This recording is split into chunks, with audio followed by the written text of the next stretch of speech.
Welcome to KRR kitchen. இன்றைக்கி நம்ம கிச்சனில் என்ன ரெசிபி பார்க்க போகிறேன்? நல்ல ஒரு அருமையான ஸ்வீட் ரெசிபி தாங்க.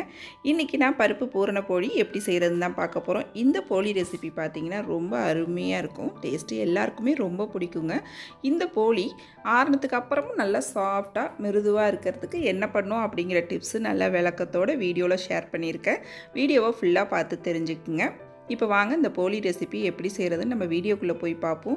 அதுக்கு முன்னாடி நம்ம சேனலை இப்போ தான் ஃபஸ்ட் டைம் பார்க்குறீங்கன்னா சப்ஸ்கிரைப் பண்ணி வச்சுக்கோங்க. கூடவே பெல் சிம்பிள் ப்ரெஸ் பண்ணி ஆளுங்கிற ஆப்ஷனையும் ப்ரெஸ் பண்ணி வச்சுக்கோங்க. அப்போ தான் நான் போடுற வீடியோஸ் எல்லாம் உங்களுக்கு தொடர்ந்து நோட்டிஃபிகேஷனில் உடனுக்குடனே கிடச்சிக்கிட்டு இருக்கும். இப்போ வாங்க இந்த பருப்பு பூரண போளி எப்படி செய்கிறதுன்னு பார்த்துடலாம்.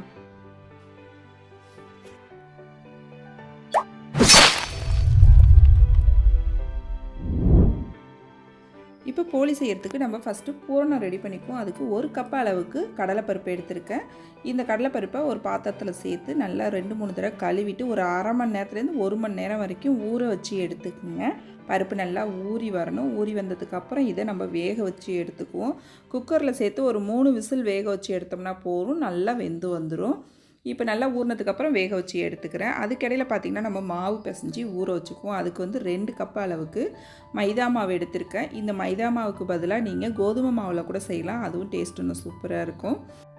இன்றைக்கி நான் மைதா மாவு தான் எடுத்திருக்கேன். இதில் இப்போ 1/2 டீஸ்பூன் உப்பு, 1 டீஸ்பூன் அளவுக்கு நெய் சேர்த்துக்குங்க.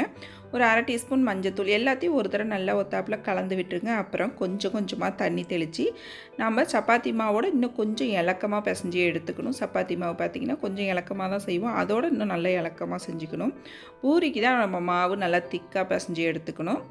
இப்போ நல்லா மாவு பார்த்திங்கன்னா தளர்வாக இருக்கணும். கொஞ்சம் கொஞ்சமாக தண்ணி தெளித்து நான் இப்போ பிசைஞ்சிட்டு காட்டுறேன் பாருங்கள். அந்தளவுக்கு நல்லா பிசைஞ்சு எடுத்துக்கங்க. அப்போ தான் நல்லா சாஃப்டாக இருக்கும் நமக்கு போளி. இப்போ பாருங்கள் மாவு நல்லா எந்த அளவுக்கு இலக்கமாக இருக்குது பாருங்கள். இந்த அளவுக்கு நம்ம பிசைஞ்சு எடுத்துக்கணும். நல்லா இது போல் மாவை பிசைஞ்சதுக்கு அப்புறம் இதில் ஒரு சின்ன குழிக்கரண்டி, நம்ம சட்னி கரண்டிலாம் வச்சுருப்போம்ல வீட்டில், அதால் ஒரு குழிக்கரண்டி அளவுக்கு எண்ணெய் ஊற்றிக்கிங்க. இது எண்ணெயில் நம்ம ஊற வைக்கணும். நல்லா ஒரு 2 மணி நேரம் இந்த எண்ணெயில் இந்த மாவு ஊறி வந்துச்சு அப்படின்னாக்கா சாஃப்டாக ரொம்பவுமே அருமையாக இருக்கும் போளி. ஊற வச்சுட்டு செய்யும் போது தான் நமக்கு ஒரு 2 நாளானாலும் போளி பார்த்திங்கன்னா அப்படி நல்லா சாஃப்டாகவே இருக்கும், ட்ரை ஆகாது. இப்போ நல்லா இந்த எண்ணெயை மாவோட ஒன்று கலந்து விட்டு நல்லா ஒரு மூடி போட்டு ஒரு 2 மணி நேரம் கிட்ட ஊற வச்சு எடுத்துக்குவோம். நமக்கு தட்டுறதுக்கும் ரொம்ப அருமையாக வரும். இது போல் இலக்கமாக இருந்துச்சுன்னா தான். இப்போ இது நல்லா ஊறிட்டு இருக்கட்டும். இப்போ நம்ம வேக வச்ச பருப்பு வெந்திருக்கும். இப்போ பாருங்கள் 3 விசில் தான் வச்சேன். பருப்பு நல்லா அருமையாக வெந்து வந்துருச்சு.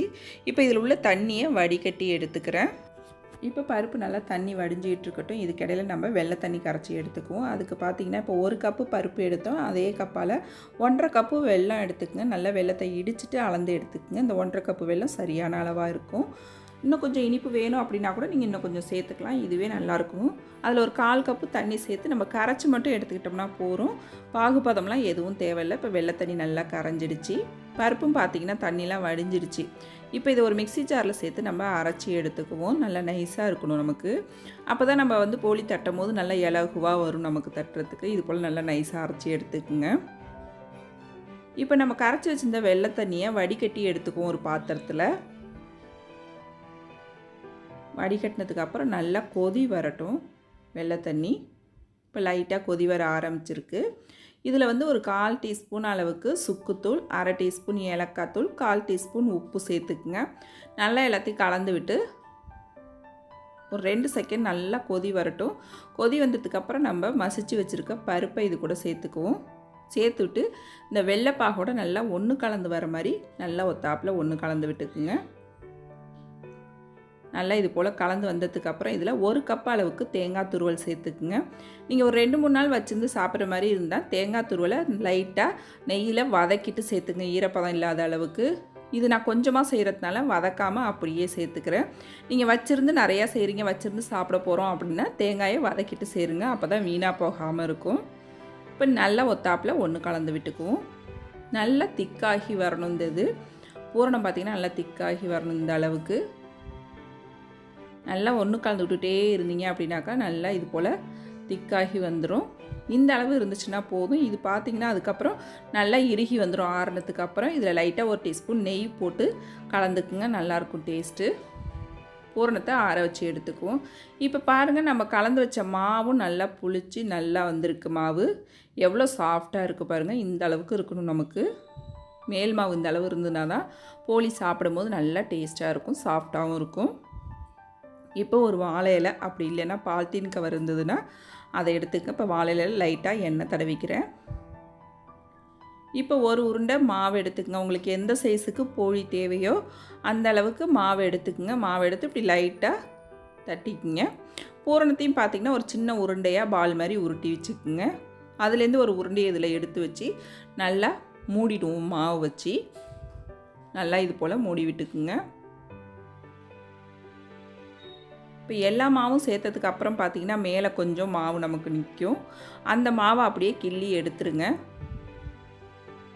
ரொம்ப மாவு அதிகமாக இருந்துச்சு அப்படின்னாக்கா போலி ரொம்ப ஹார்டாக இருக்கும், சாப்பிட்றதுக்கு டேஸ்ட்டும் அவ்வளோவா நல்லா இருக்காது நமக்கு. இந்த பூரண போலியில் பார்த்திங்கன்னா நமக்கு பூரணம் தான் நிறையா இருக்கணும், மேல் மாவு கம்மியாக இருக்கணும். அப்போ தான் பார்த்திங்கன்னா சாப்பிட்றப்ப டேஸ்ட் நல்லாயிருக்கும். பூரணம் அதிகமாக இருக்கிற மாதிரி வச்சு செய்யுங்க. நல்லா இதை மெல்லிசாக தட்டிக்குங்க. கனமாக தட்டினோம் அப்படின்னாக்கா நமக்கு சாப்பிட்றப்ப ரொம்ப ரஃப்பாக இருக்கிற மாதிரி இருக்கும். நல்லா எந்த அளவுக்கு உங்களால் மெல்லிசாக தட்டிக்க முடியுமோ அந்த அளவுக்கு மெல்லிசாக நல்லா தட்டி எடுத்துக்குங்க. கையால் தட்டினாலே இதே போல் நல்லா இலகி வரும். அதுக்கு தான் மாவு நல்லா சாஃப்டாக பிசைஞ்சு எடுத்துக்கணும் நம்ம. இப்போ இதை ஒரு தோசைக்கல்லில் போட்டு நல்லா 2 பக்கமும் திருப்பி திருப்பி போட்டு வேக வச்சுக்குவோம். இதில் விருப்பம் இருந்தால் நெய் சேர்த்துக்குங்க, அப்படி இல்லைன்னா எண்ணெய் கூட சேர்த்து செஞ்சுக்கலாம். நான் இன்றைக்கி நெய் சேர்த்து தான் செய்கிறேன். நெய் சேர்த்து செய்யும் போது பார்த்திங்கன்னா டேஸ்ட் ரொம்பவே அருமையாக இருக்கும். பிடிக்காதவங்க எண்ணெய் சேர்த்தும் செய்யலாம். இப்போ இதை நல்லா 2 பக்கமும் திருப்பி போட்டு வேக வைப்போம். சீக்கிரமாகவே வெந்து வந்துடும். அதே சமயம் பார்த்திங்கன்னா ரொம்ப நாளை வேக வைக்காதீங்க, அப்போ ஹார்டாகிடும். நல்ல ஒரு 3 நிமிஷத்துக்கு 2 பக்கம் திருப்பி திருப்பி போட்டு வேக வச்சு எடுத்தோம்னா அழகாக அருமையாக வெந்து வந்துடும். ரொம்ப நாளை வேக வைக்க வேண்டியதில்லை இதை. இப்போ பாருங்கள், 2 பக்கமும் நல்லா அருமையாக வெந்து வந்துடுச்சு. அவ்வளோதான், நம்மளோட பூரணப்போலி ரெடி ஆகிடுச்சு. இதே போல் மீதம் இருக்கிறது எல்லாத்தையும் ரெடி பண்ணி எடுத்துகிட்டு உங்கள்கிட்ட நான் காட்டுறேன். இப்போ நம்மளோட போலியெல்லாம் ரெடி பண்ணி எடுத்துக்கிட்டேன். ரொம்ப சூப்பராக அருமையாக வந்திருக்குங்க. டேஸ்ட்டும் ரொம்ப அருமையாக இருக்குது. பூரணத்தில் இனிப்பு எல்லாமே கரெக்டான அளவாக இருக்குது.